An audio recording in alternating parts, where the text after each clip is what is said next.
है भाई हरी ते सुते आ खराटे वे वड्डे वड्डे मार रहे। वाह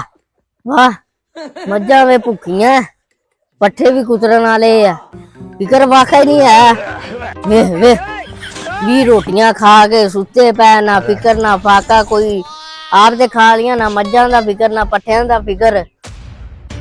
अज चंदा मैं सोचदा दा करना की अज इनू ऐदा नहीं ठाना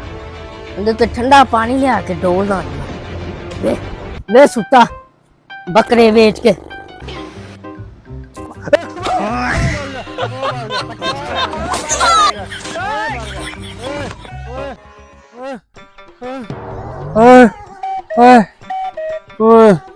पट्ठे मज्जा किन्ने पाने रोटी खा के ते तू खड़ाके मारने नंबरदारा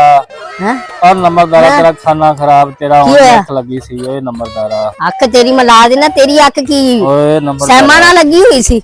ओए नंबरदारा अख तेरी लगी सी ओए नंबरदारा मार दिता ओए नूर जाना तेरी अख लगी सी ओए नंबरदारा तेरा कख ना रवे तेरी अख लगी सी और इंडिया वाले होई जांदे तू उत्थे तबाह कादा हो गया भाई। ओए नंबरदारा नींदर बंदे नु उठा दी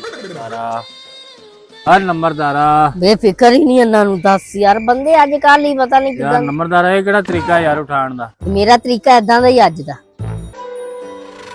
तेरी अख लगी सी जी